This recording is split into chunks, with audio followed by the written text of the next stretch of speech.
Hello, I'm Helen Chasen. I'd like to welcome you to the Krieger Museum. Thank you so much for joining us for the first of two Traces Artist Talks with curator Sarah Tanguy. So it's a real honor to host this exhibition at the museum. The artists have put up, and Sarah have put up with quite a few requirements that were required for the COVID-related issues. And I just want to thank them all for being really, really amazing and super resilient and super, super patient and flexible, and so nimbly adjusting to all of the requirements. So it's taken quite a bit on everyone's part, and we're really very, very grateful and so happy and really honored to host this exhibition and to have the work of all these artists in our galleries and gracing our grounds as well. So thank you to all of the artists, and thank you to Sarah Tanguy. Sarah really doesn't need much of an introduction. I think most of you know her, but Sarah has been an independent curator and arts writer for many years in Washington. She strongly believes in a direct collaboration with artists and also the power of art to connect with all. Sarah is the daughter of a US diplomat. She holds a BA in Fine Arts from Georgetown University and an MA from the University of North Carolina at Chapel Hill. She has done exhibitions, she's curated exhibitions and worked with collections at museums and other arts organizations, including Art and Embassies with the State Department and the American Center for Physics. She's also explored the intersection of art with such topics as science, food, tools, and books, inspiring new ways to engage the world around us. And I will turn it over to Sarah now, but I will just tell you that if you have not yet seen this exhibition, you have to get over here and see it. Thank you all again for joining us.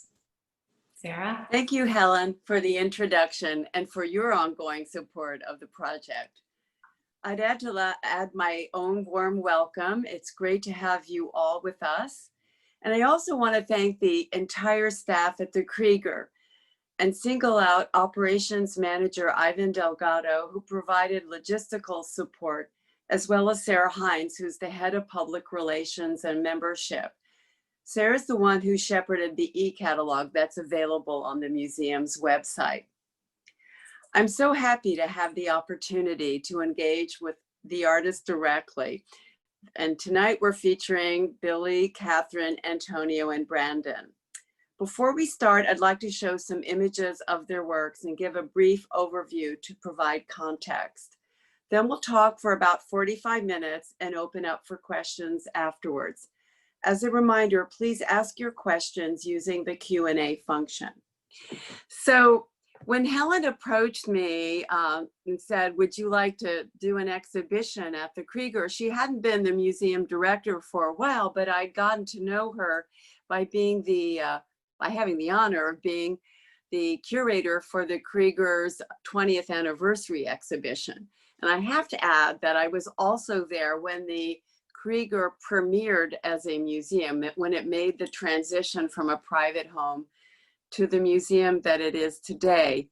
And it's just like a big family for me, and I'm thrilled to be the curator for this show. And the other thing is I started thinking right away, like, what do I want to have as a theme for this exhibition? And the concept of traces has been something that's fascinated me for a very long time. The idea that this is a noun and it can also be a verb, and it's, you know, in that sense, it can be something like a memory. I started thinking about memory as a trace, as leaving a trace like that, but also making a trace and making a path. And so initially it sort of involved going back and forth between the past and the present. And then this whole thing of, you know, the expression without a trace. And I have to admit, I watched that TV show a few times. It wasn't that great, but just this idea of without a trace. And is it possible not to leave a trace? Can something or someone really disappear? Or is there always some kind of mark that's there? And that got into memorials and, you know, how do you bring somebody who's in the past, how do you make that person alive? So I just started, like, all these ideas started swarming in my head. And then at the same time, I've developed this habit of keeping folders of artists that I follow, you know, and there are several artists that I thought would make sense with this idea of traces. And so I thought, okay, I'm going to put together this proposal. It's going to be titled Traces, and it's going to feature all different media. I really wanted that from the start. I wanted to include both analog, if you will, and digital types of art making. And I wanted to really show a diverse examination of this concept. And with the help of 8 artists, all from the greater region, the greater DC region, I think we've done something pretty amazing, especially since the pandemic hit. And I think what I found so interesting, so just another quick background thing, I thank heavens had the ability to do in-person studio visits with the artists before the March of this year. And the artist who threw me a wonderful curveball and said, you know, I want to make new pieces for the show. We did have the chance to meet in person and see, you know, what was possible and not possible at the Krieger, and just get a concept of the overall layout of the show. And then, you know, March came along, you know, before I started writing the essay and to try to get a handle on especially the new works, like what was going on with them and what was the artist thinking as these new works were being made, I was able to do virtual studio visits, and that's, you know, sort of how it all came together behind the scenes. As I was, you know, pulling my thoughts together now for the essay and like thinking about all 8 artists, I think there were 2 things that really struck me. One is the kinds of storytelling, if you will, whether it's abstract or more representational or whatever the style is, or the approach. These narratives were extremely expansive, and their arcs, you know, extended across space and time, which was great because I really didn't want this to be a show that had a linear type of progression. So that was great. And the other thing that I loved about all of their work is that they sort of engaged the way that they engaged their materials, their source materials, kind of establishing a call and response. It's as though the artists were listening to their material and asking the material, what are you revealing? Which way do you want me to go? And then, you know, this back and forth. I really think that's not only an interesting way to approach making art, but I also think that people looking at art made this way respond differently. They sort of intuitively connect with the artists and the artwork in a very special way. And I feel like all the artists in the exhibition, even though their work looks really different, do this. Okay, so now we're just going to show some quick images. So here's Katherine's salamander room. So the artists will be talking about their work, so I won't go into any explanation about it from my perspective. Here's Helen and I looking at it just to provide context.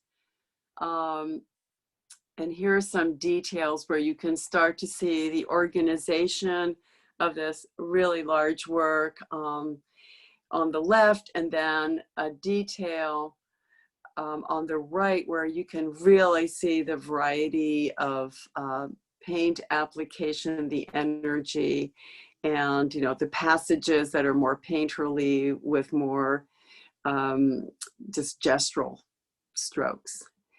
Okay, then we have Antonio, all 6 of his images, on his photographic images on the right, and it's hard to see, but we'll come back to Billy's ink on paper work, ink on mirror works. Here's a close-up of 3 of Antonio's images, all from the Through the Layers series.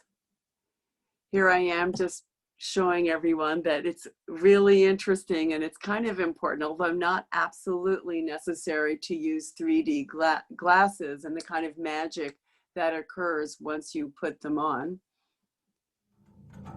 And here's Billy's outdoor sonic sculpture, kinetic sonic sculpture.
Oh, and then we're going to look again more closely, but these are two examples of Billy's ink on mirror pieces.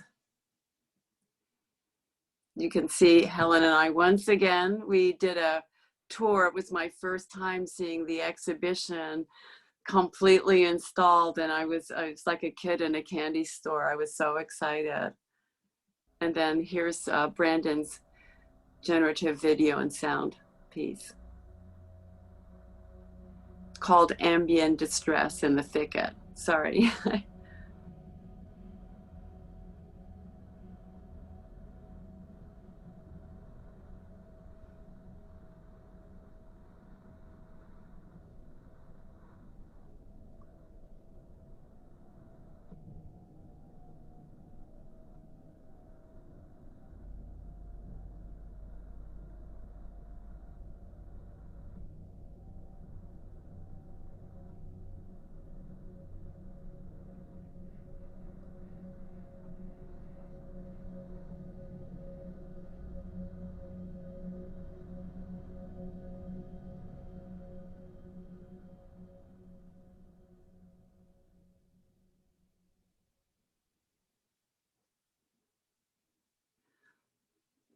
Okay, I'm back. So I'm sorry, I forgot to mention that Billy's outdoor piece is called Nero Plays a Fiddle. And I think the titles of all the works by the artists that are in the show give you pretty interesting hints about which direction they're going in with the pieces. Again, as a reminder, please ask your questions using the Q&A function. And I'd like to ask my first question, which is, when I first approached you about being part of the exhibition, what were your initial thoughts about the concept of traces, and how did you arrive at the work that's in the show? And it's addressed to all of you. So whoever wants to go first.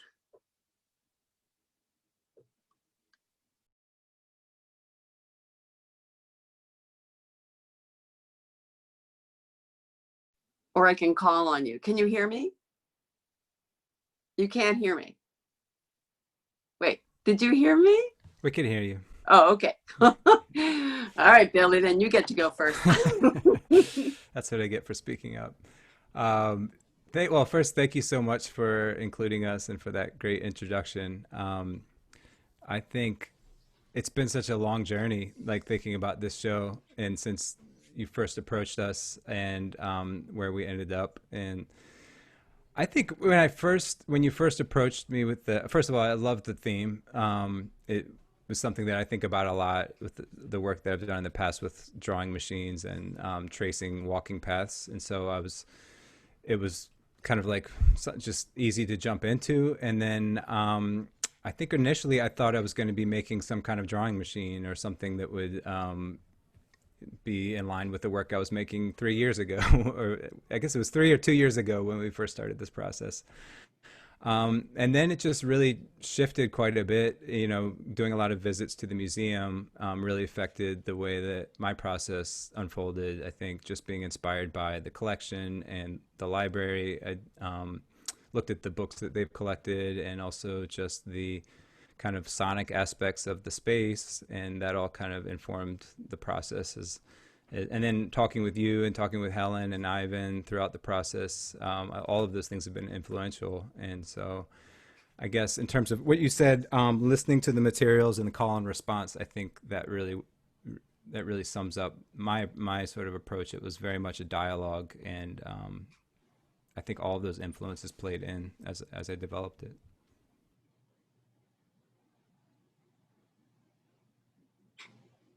Okay, who wants to go next? I went to a variety of iterations with this. I was originally intended to do more collage transfer work. Sarah and I met multiple times at the Walker's Museum. I had a transfer piece there, then like a collage piece. Then when I went to visit the museum, in that room, actually the spot where Billy is installed, there was a Samgillium there, a massive Samgillium, which was just gorgeous. So I really wanted to play off that, and that kind of took over to me, sticking to like the 3D images and applying them directly to the wall. Because in the midst of the show being introduced to me and putting up the work, or deciding what to show several months ago, I actually expanded the 3D project. And prior to that work, prior to me expanding it, it was more or less just the kind of the integrated photographs from the boys collection. But in the beginning of the year and end of last year, I started to update these 3D series with the works from the Ronald Works collection, who was a Baltimore entrepreneur. He actually recently has passed away around the summertime. That collection opened up a lot more of the painterly, more gesturally, less strict, modernist photography style of the studio portraits originally from the Boys collection to more pictorialist when it's like photographs and painting and photographs and drawing. So I kind of got wrapped up in all these different layers by expanding this series through other media of photography, because now these were emotions getting applied onto these pieces. So there's much more color shifts and drips of stuff on there. So the 3D images I really wanted to kind of flesh out a little bit more on this scale and with this number, with the 3D glasses as well. And the traces part comes in one with the archival historical photographs, but also the whole point of the project the impetus for the project for me was the neuroscientist Bolato. He talked about, he studies color and perception and how we evolved to see the way we have. And he argues that we evolved to see based on survival, not accuracy. So based on that, I started looking into theories of reason, and around the Enlightenment period of like reasoning and judgment, and wanted to physically affect the way people saw. And if I can create after images or like help people internalize the images, then they can project them back out through after images. And that comes from, I kind of go on a long spiel here, but that comes from Techniques of the Observer by Jonathan Curry. At the time he was teaching at Columbia University. Actually, I wonder if he's still there or not. But in any case, he wrote this book called Techniques of the Observer, a Vision of Modernity of the 19th Century. And in that, he talked about the importance of photography in the invention was really not so much about the camera or fixing an image, and you can argue these things, but it's more about the viewer being activated, like the viewer being part of meaning making and image making. He used the example of after images of looking at the sun as a person simultaneously creating an image and internalizing an image and taking in an image and adding meaning to it simultaneously. So I wonder if I can induce that. So the traces great. is all over the place. Okay, great. And Brandon, do you want to go next? And we'll leave Katherine for last. Wow, yeah. So, I mean, I think like probably all of us, this project evolved over 3 years. I was here when I started and here when I finished. Yeah. But consistent through that was, for me, I work a lot with systems, and I work a lot with the idea of entropy. So entropy is this idea of things collapsing, going from organization to chaos and randomness. And it just seemed to really resonate with that idea of traces, like leaving remnants of something that once were this and now are something in some ways lessened, right? And so that was sort of a consistent through this whole process, was that idea of playing with collapse and thinking of collapse around the idea of the broader concept of traces, and in particular that idea of leaving remnants. And so, as these 3 years have gone on, that idea of collapse and entropy has only seemed to get more applicable.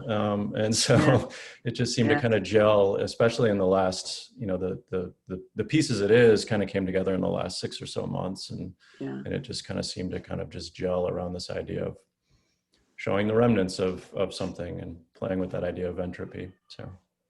Okay, great. Katherine? Yeah, I really like, Brandon, what you said about, I had just thinking about how the work and the ideas have changed over the past 3 years is really interesting. Like for me, my piece is extremely long, and I worked on it in sections. It's longer than my studio is. So I worked on it in pieces in conjunction to one another, one after the other. So you can sort of see the evolution of many, many months of work as you move through the piece. So there's like an element of memory and history and traces in that. For me, traces, I think about that the word and the concept maybe in two ways. One in terms of personally, of kind of personal mythology and just where I stand as a person in the world.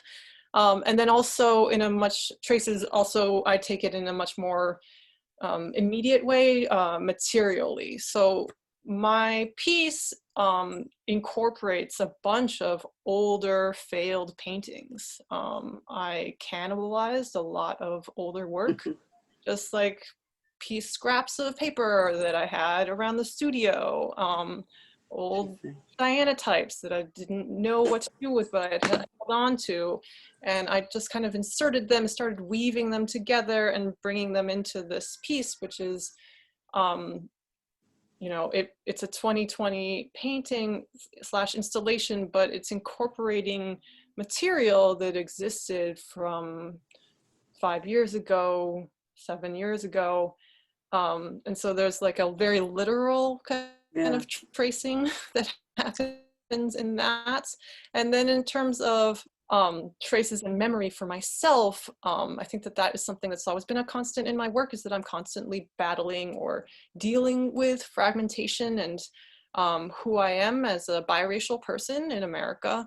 I was originally trained as a traditional Sumi ink painter, so I have this like background that's very connected to traditional Chinese painting and the huge history that exists there. But it's also a history that I feel like I can't completely connect to as an American, as a person who speaks Chinese poorly. And so that kind of disconnect is something that is always there in my work. I do think of my work as pretty celebratory. I think it's kind of a celebration of that disconnect or that fragmentation, but that's always there too. Great, thank you.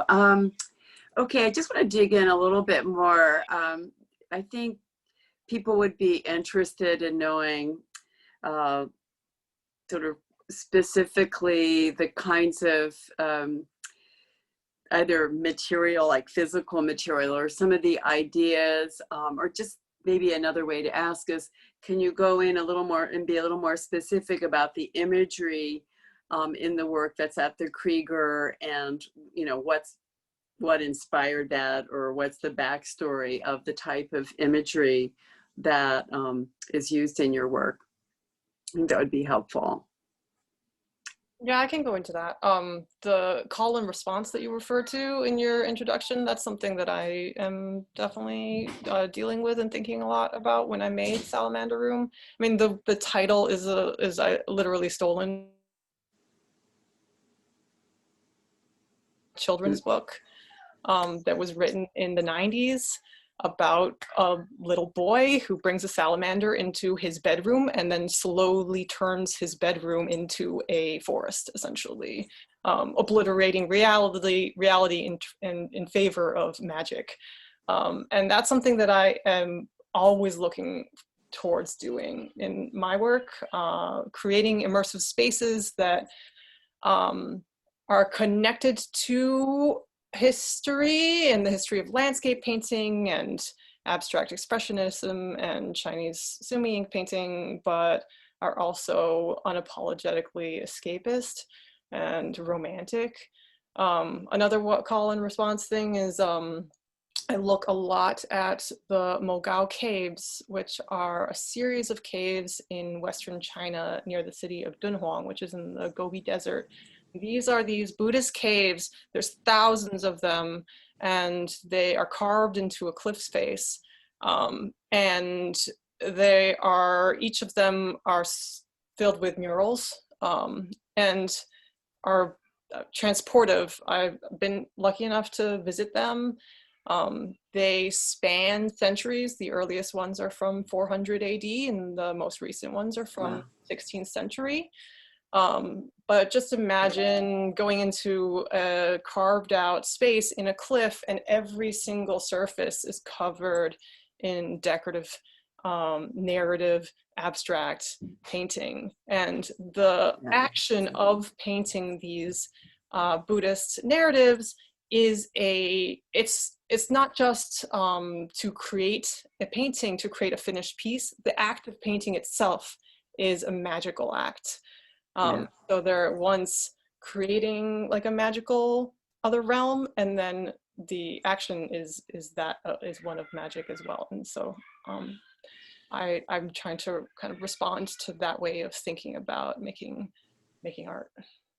Yeah, I have to say, I grew up with fairy tales and that ability, that sense of transformation that fairy tales have. And the fact that they can take you somewhere else. But now I sort of think that all art is like a transportation system that'll take you somewhere else. But but that sense of magic, I think, comes through in your work, and because your work really does act like a portal. It's not just because it's so big. I think if you really get up close, you can get lost in that world pretty quickly. Who wants to talk about source material in that way, specific? Or I can call on you, but I feel like... Hey, Antonio, you up for going next? Nope. Wait, Antonio? Okay, Billy, you're unmuted. Why don't you go? I was just looking up for the installed images just to refresh me on my spiel. Yeah, the 7 images I chose overall are basically the highlights of part 1 and 2. The last image is of this woman who's rippling out. And I intentionally held that back for many years, a few years, because I had another intention for that. But branching out on the materials, for the different type of photographs induced me to want to mix up some work I haven't shown, some of the couple of strong ones, and some from Through the Layers Part 2 that I made earlier from Ronald Rook's collection. So the image, but the photographs were originally from that 1900 exhibition, right? Or well, no? There are about 4 of them that are from the exhibition of American Negroes in 1900 by Du Bois, and that was a survey of middle-class African Americans. And there's 360 studio portraits done by Thomas Askew, and a wide range of ages and formats of the bust. So you have 3/4 portraits, full body portraits. You have some props. Like the little boy has some props in his with the drapery and the statues and the little coffee table to stand there. So that goes next to Sandra number 2, who's quite expanded and rippled out as the 7th to last like image. Those have a heavy red and blue saturation to them. And plus the little boy is as if he's wearing himself, but the red layer is a little bit below his blue layers of his hands. So it's almost like he's wearing a glove of his own self. Right. Then move to the left, to the front of them, we get to, oh, that one in the middle, that's a really crazy one. That's called the Magician. That's very much the painterly one, where there's like yellows in there, splatters in there. He's looked like he's holding, the way I duplicated him, you know, all these figures, I duplicate them and flip one horizontally and just overlap them in Photoshop. And that's why they don't pop out like 3D images properly. Some parts do and some parts don't because they're not perfectly aligned. But the Magician, the middle one, actually have a cenotype I keep staring at right here. It looks like he's holding handcuffs. I always imagined that he was doing a trick of breaking himself out of the handcuffs, which is why I called him the Magician. But he's also a remake of the Trickster, which I use a lot in my imagery too, which I'm the trickster in the photographs. That comes from African and Caribbean folklore of this Anansi spider, who uses rules of a system against itself for its own advantage. So using a photograph against itself, or using portraiture against himself to control the way they are represented. And that's like the original impetus of all these photographs from the series, is that they're duplicated, they manipulate their environments, and imagine themselves as if they had control in which they were depicted. We'll move over to the left, we have the 3/4 bust, and those are from the Du Bois collection. Okay. And the first one is Robert Smalls. Became a politician. He famously stole the steamboat from the Confederates.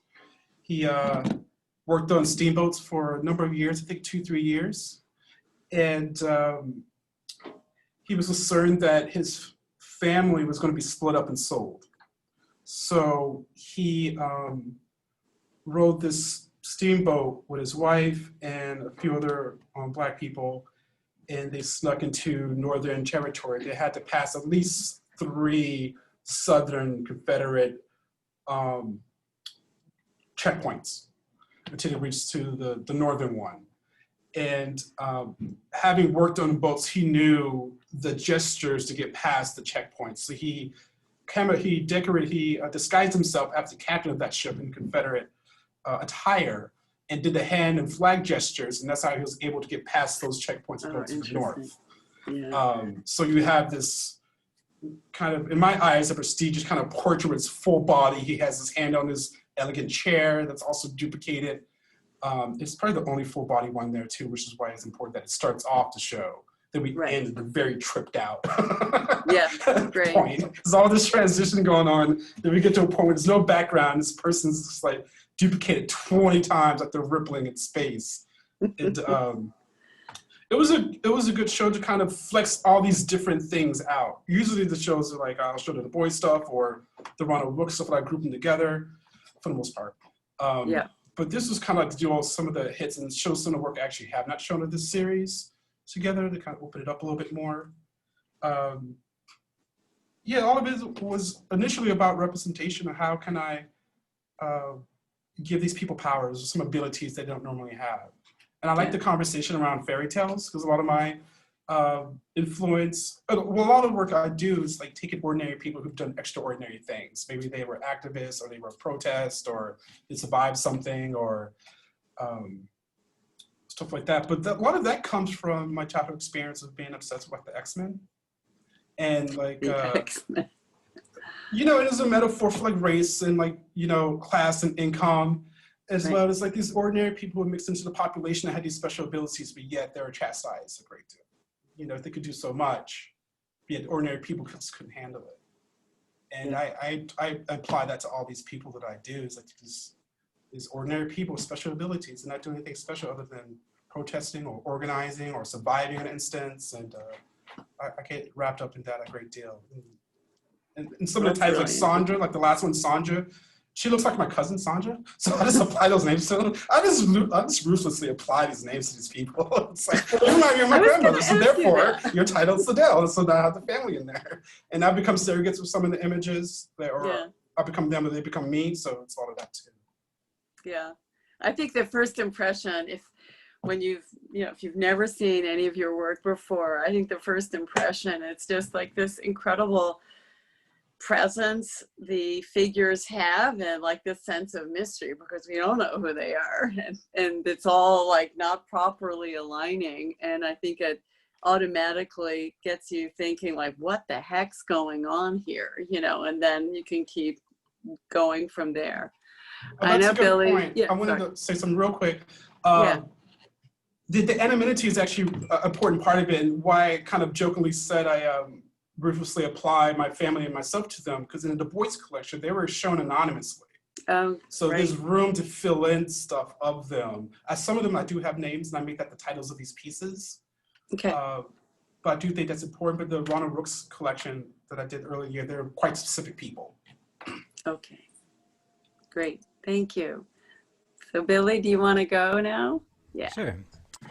So actually, when you talk about source material, it's very interesting because Sarah actually had a big hand in the source material because I guess it was maybe 4 years ago, I was nominated for a SARF research fellowship at the Smithsonian and by Sarah. And although I wasn't awarded it, it sent me on a research track where I contacted Carlene Stevens, who's a curator at the National Museum of American History. And at that time, I was really interested in early automatons and like these really bizarre early robots that were kind of kinetic sculptures. And I was really interested in tracing the lineage of technology backwards to find the roots of where this point in history where we're so kind of, embedded in our own technology. Where did it all start?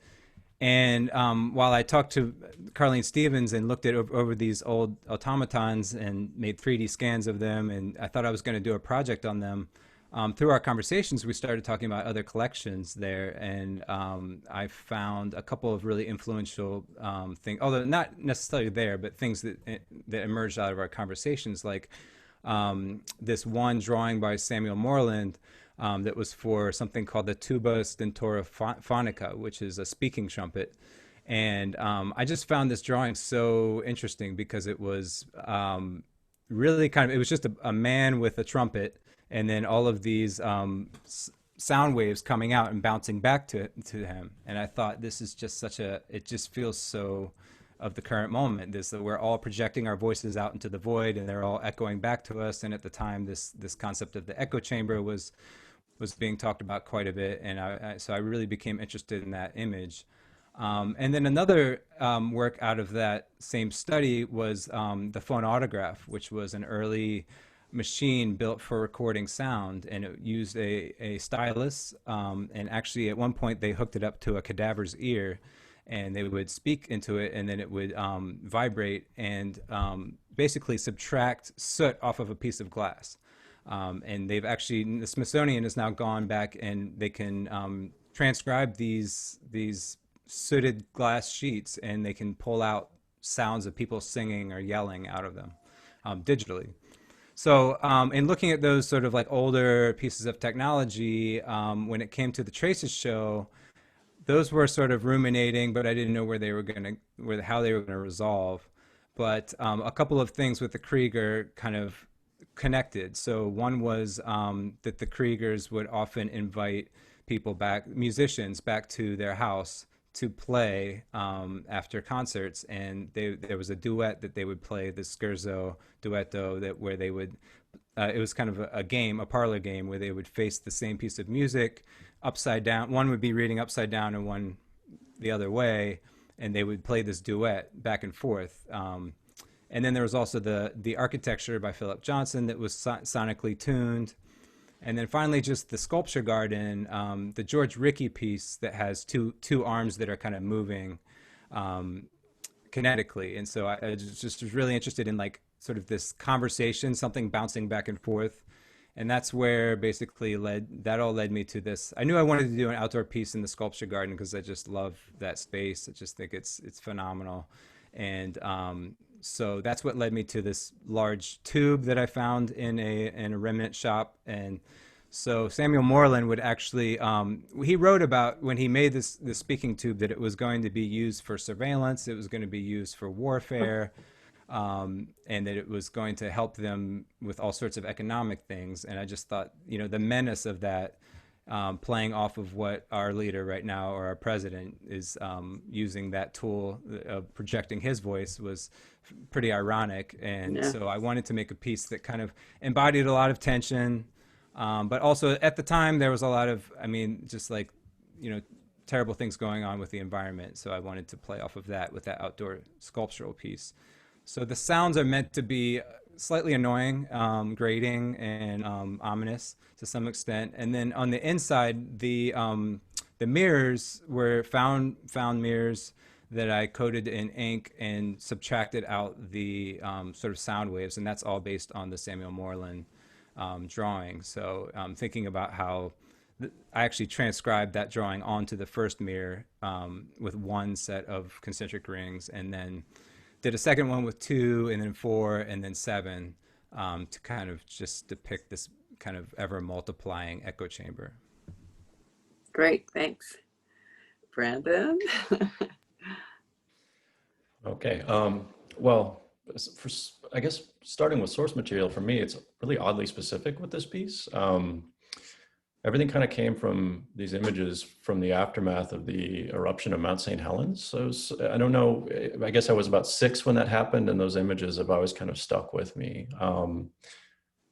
And so there are these images of the lateral blast where an entire forest has just been flattened, and you see that physicality of that force happening. And that was sort of where I started with this visually for source material.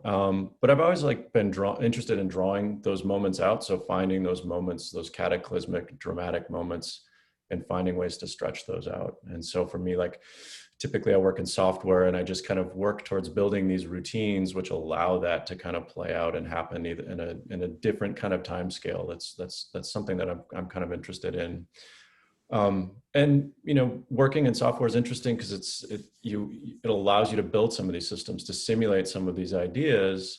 And for me, it's a question of, okay, I'm simulating these ideas. Can they be stand-ins for something? So can they be stand-ins for some sort of chaotic event or some tumultuous event? And so for me, it really was kind of playing with that idea of that flattening, that loss, but stretching that experience out.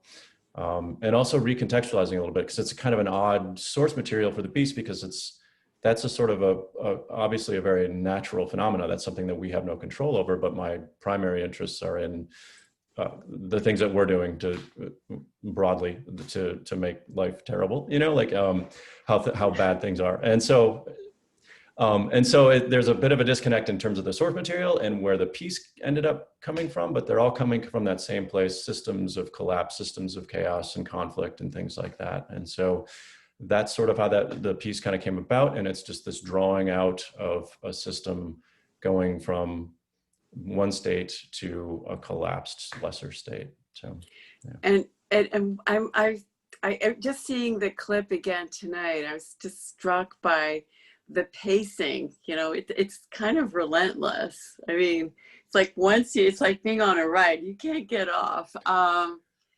And I don't know if that was something you thought about right from the start. Yeah, I mean, that's the interesting thing about working with software, is you have the freedom to draw things out essentially infinitely. And it's working in time-based media can be one thing or another, but you know, my background is in painting and drawing. And so I have always kind of shied away from time-based works that have a loop or have a narrative or have a linear progression. I like the back and forth that happens with work that's not time-based. So you're free to interface with a painting or a sculpture or whatever for however the time frame you feel necessary, right? And it gives you the freedom to kind of sit there and interpret it the way you want and draw conclusions. And so for me, like working with software, I try to evoke that same thing. I'll build a system that maybe is cyclical, maybe has a progression, but it's also overall, it's ambient in that progression. And so it's constantly evolving, it's changing. It's never the same twice, but it's also not going to be something where it explains in a very linear fashion what something is. This piece is actually the closest to kind of a cyclical progressive piece I've done in a long time. But I love that idea of just being able to draw something out, and even though it's time-based, also make it temporally kind of neutral at the same time. That makes sense. I'm not sure, but yeah, no. And then at what point did you figure out this sound?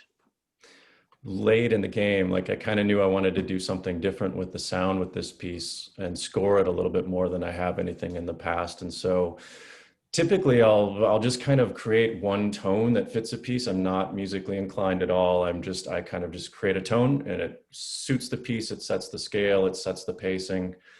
But this, because there is a bit more of a progression from one thing to another, I kind of wanted to score the audio. So I went about synthesizing and sampling a bunch of tracks, and then had the software kind of determine when they would come in based on what the software was doing. So it's a step for me. I mean, it's interesting. I'm still kind of negotiating how to work with sound in a generative way. It's not something feels that I have a lot of facility with yet, but it was interesting to kind of experiment with it, and I like kind of where it ended up. But yeah, I definitely think it's a very strong part of the experience. If it had been absolutely quiet, it would have been something.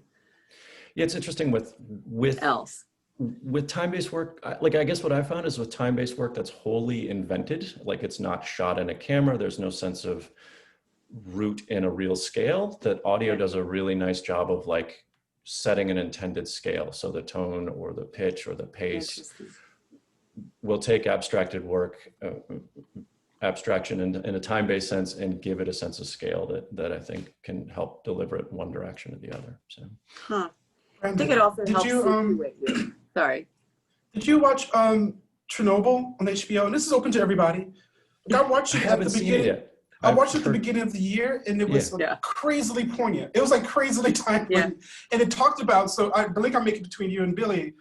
Well, Billy's a little bit more random, but I'll get to that too. It's like, and I know I answered the question, I interrupted you. So sorry, Brandon. No. But it was like this, a massive geographical change. Yeah. And that's understatement.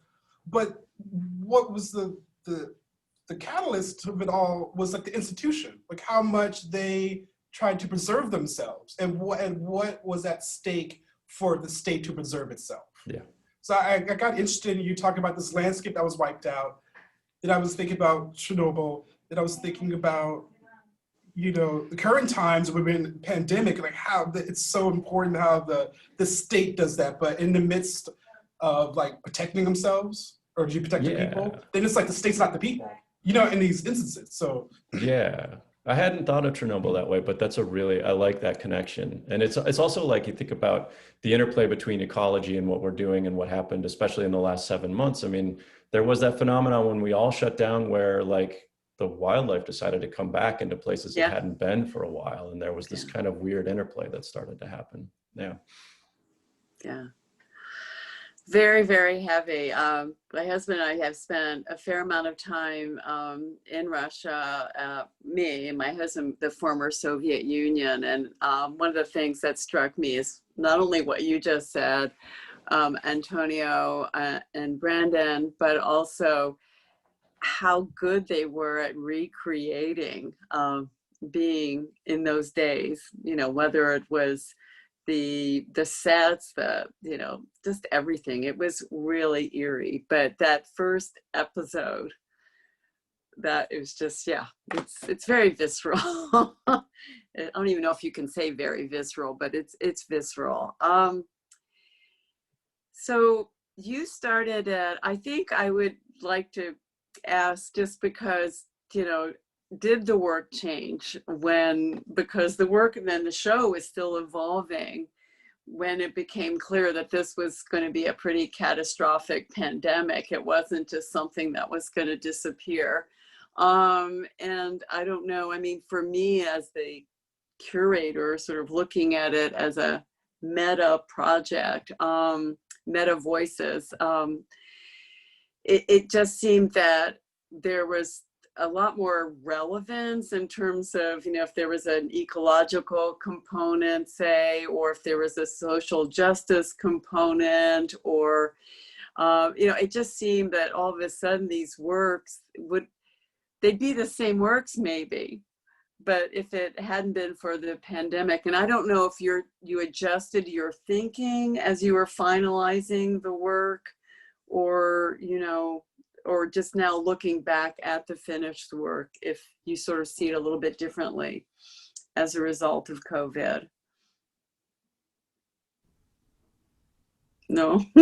I can start. I mean, I think yes, like it was a nonstop change ever since that happened for me. Okay, so number one, I think my first impetus in the sculpture garden was to put up a windmill because Trump was tweeting all these things about how windmills are evil, and I just wanted to put it up just to pick them off. And Don Quixote. I had a whole different sculpture planned, as you know. And when the pandemic hit, I had two sculptures planned, and then when the pandemic hit, I realized there's no way that I'm going to be able to pull this off. So I started going towards that direction, and then actually, fortunately, like in the sort of conversational nature of how the show came together, talking with you and talking with Helen, and getting your input, and also many other artists I was speaking to, the Nero piece started to kind of emerge as something that was a little more of the moment. And just in the way that obviously Nero is Nero plays a fiddle while Rome burns, was pretty on point for what was going on in the spring and what continues to go on.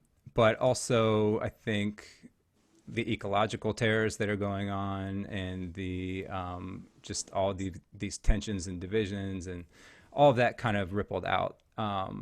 So the summer became really, for me, about just trying to focus that energy into that piece while also doing the mirror pieces. And I think also the thing that changed for me was just in a good way, because I tend to just spiral out and go too many directions at once. So it caused me to realize, like, I can't get any material I want. I can't just keep changing my mind. Like, I have to just commit and go at it. And so the mirrors, actually, the frames were the only ones I could find at local shops that were open right before the pandemic hit. And then I just stopped. So Yeah.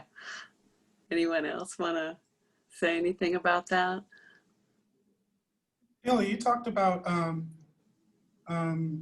looking at technology and how we became kind of had that certain relationship to it with the Smithsonian and such.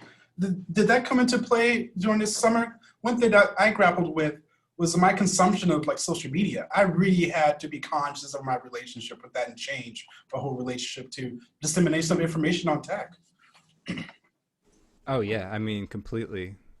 I think that's complete. Yeah, I mean, everything from teaching to my kids' schooling to interactions with or getting news from other people. Yeah, and so yeah, I think it has. How about everybody else?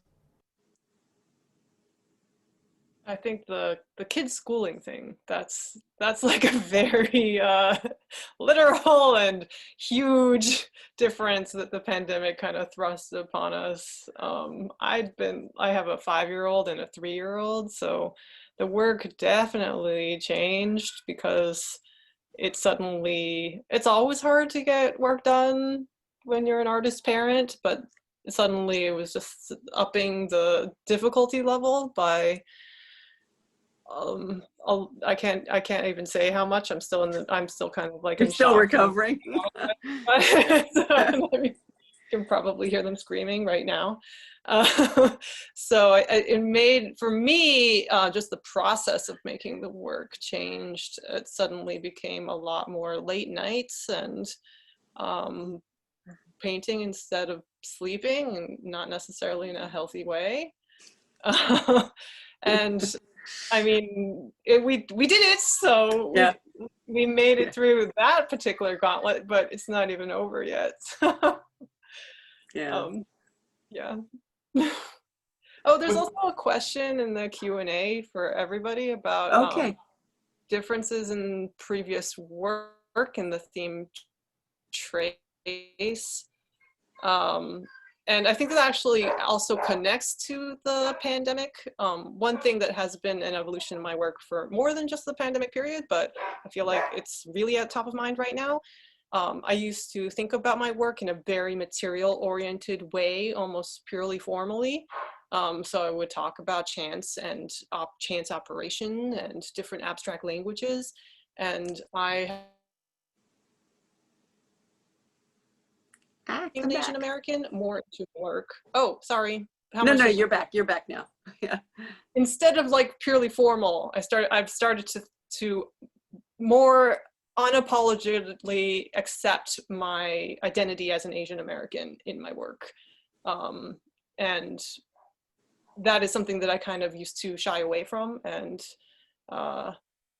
it's now something that I'm embracing, and that, I don't know, for some reason that has also kind of been on the up and up in the most recent months. How has your like going into the studio and like how do you utilize tech there? Was that like a way to escape some of this stuff, or do you also listen to the news while you work too? Like how did the studio and go in there, you know, what was that like, you know, during all Yeah, that's a really good question. I want to know what everybody else thinks about that. Like, I've been talking about escapism in my work, and since the pandemic, like, it's been useful to think of the studio as an escape. But I also do think of my work as kind of claustrophobic, and I've used the word cancerous for it before, kind of like taking over space, overly maximalist, taking over you. And that's definitely the way of being in my own head and being a person alive in 2020 feels like right now. Mm.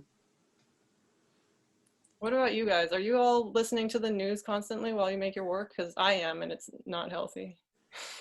Which the last part of what you said is really like brilliant. Like, it really pinpointed like the Maximus, you know, condition in my head. That's been it from March, and it hasn't let up. I think I may have adapted to it because, you know, we adapt a little too easily sometimes, but it hasn't really let up. It's a precious story. Yeah. I'm watching way too much news. I actually But found then go ahead. Oh, I was just gonna say, my studio is, I don't have Wi-Fi in my studio, so that helps. And then I found all of my like high school tapes, and like I have a boombox, and so I just have been listening to old tapes. That's my escape. That's been for me, like, I mean, part of my problem is my studio is the computer, so it's like, oh, YouTube here, work here, and it's horrible. And so, but the same thing, like I found that I just had to find music and put it on to drown everything else out. And that was the way I got through it. Every night I'd come down here, and I have a 5-year-old as well. So I was going through the same thing. It was like, come down here at midnight and start coding. And I just had to put music on to as a distraction, as a way to kind of calm down and get into a different space. Yeah. If possible. Well, I've been noticing that, not that it didn't start this year, but it's gotten a lot worse. I guess you'd call insomnia. So I'm usually awake between 2 and 4. And instead of having whatever you call it, the monkey talk going on in my brain, I've been reading some pretty interesting literature. And it got me thinking about a term that the French use. My first real language was French.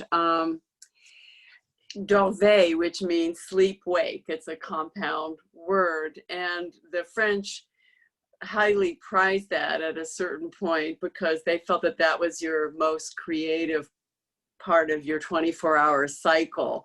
So whatever you did when you were sort of half awake, half asleep, and now I'm saying this out loud, and I'm thinking, I bet the surrealists copied on that idea. They just never used the word dorveil.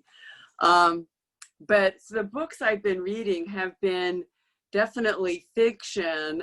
The first one was A Gentleman in Moscow. Little did I know that the plot is a gentleman who's locked up in a hotel because of the state.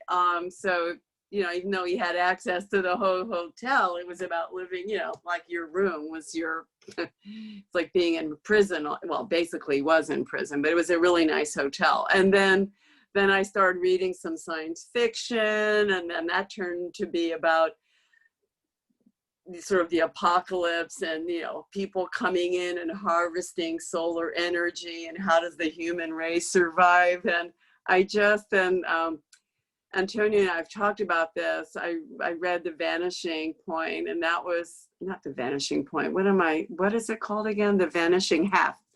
And that was totally amazing about twins, identical twins, and how they went off.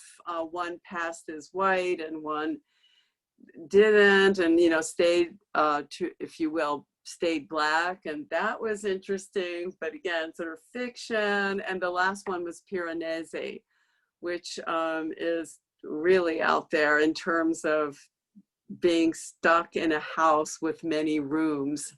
And then there's a big punch at the end. But anyway, yeah, I think that whole idea of time and how we spend our time and how that's had to change, just having this panel virtual as opposed to being in person in front of the work.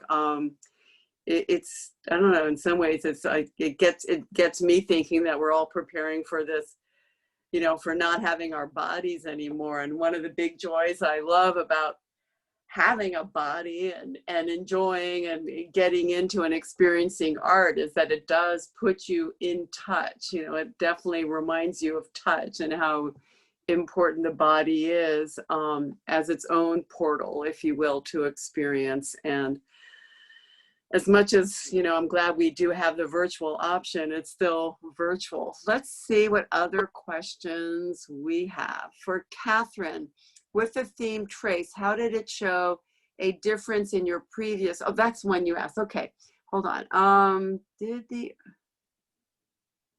Okay, so this person may, so it's a general, how did the artist make their pieces for traces after they knew the theme? Or did the curator artist choose from works of art that were already created that matched the theme? So basically it's a mix. I mean, some artists, Brandon, Billy, Katherine, their works were definitely new to the show. And as Antonio explained, the work existed, but not all of it had been shown together before, and certainly not, if you will, in the context of traces as the theme. Did I characterize that correctly? I think so. Okay. And let's go. Oh, I think everybody's answered the question, you know, did the direction of the work shift? And I guess a follow-up to that could be, you know, projecting into the future, like, are you already thinking about the next work you're going to make, or are you still, as you were saying, Katherine, kind of like recuperating from this big push? I mean, has it sort of generated some new ideas or maybe a new direction to explore? I was lucky enough. So this show, The Krieger, is just a complete honor for me. I had never had any work in a museum context before. So it was just like really thrilling to make it. And then I had this chance immediately after installing the piece, and I thought that I would get a break. And I got the opportunity to make another installation in another small museum, where actually Antonio is, I don't know if your work is still up at the Academy Art Museum, Antonio? Is it still up? It's down. It came down the weekend after you installed yours. Oh, well, wow. So I was fortunate to see your installation. I'm going to pick your brain about it.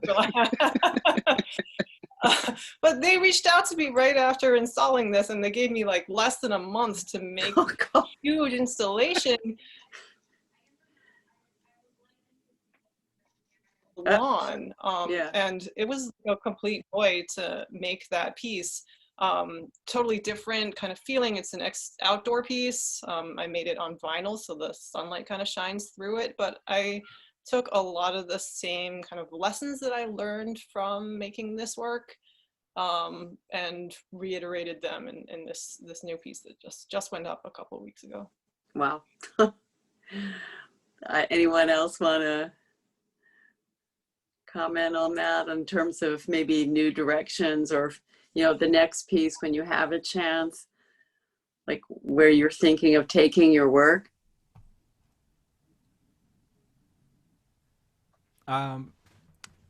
Yeah, I think I'm still recuperating and maybe laying fallow, you know, also teaching, and I also have a 5-year-old. That seems to be the theme of the night.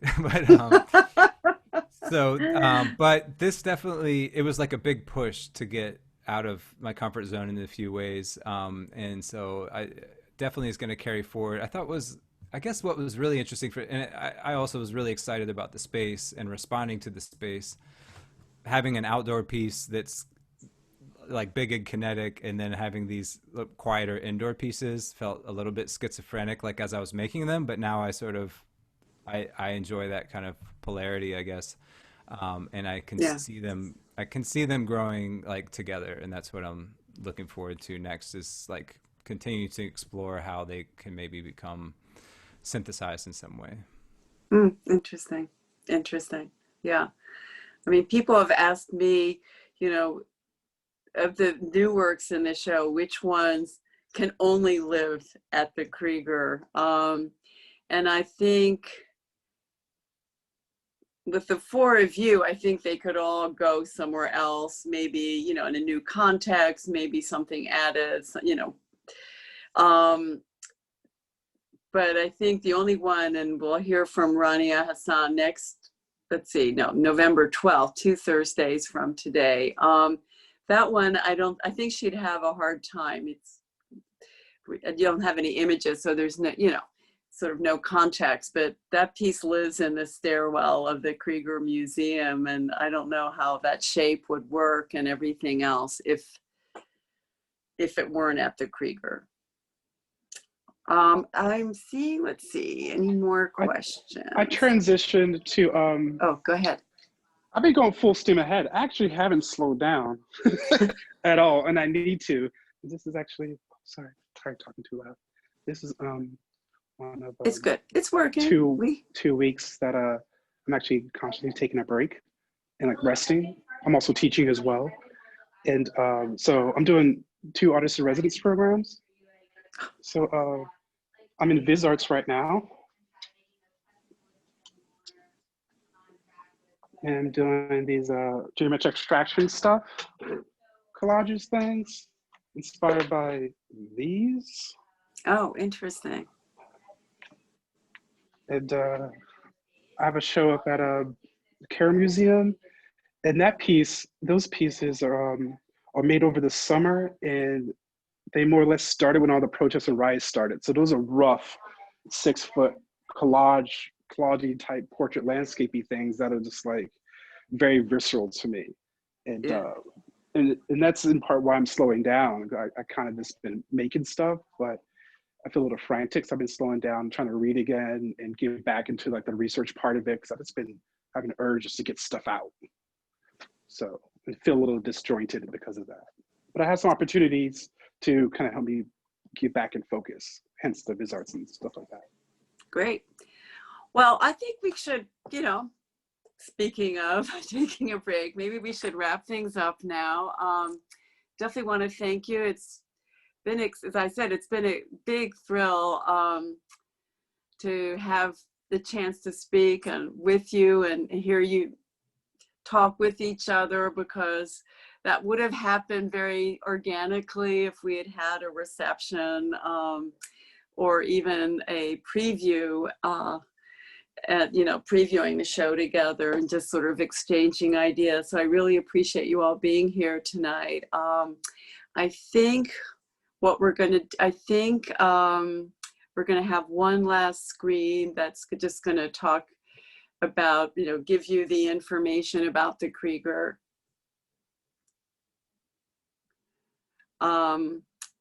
Yeah, so you get the information about how to register to see the exhibition in person, and also not just Traces, our exhibition, but also the Krieger collection, which is pretty extraordinary, to say the least. And it's really very, very special experience because it was a private home and there's still that sense of it, I think.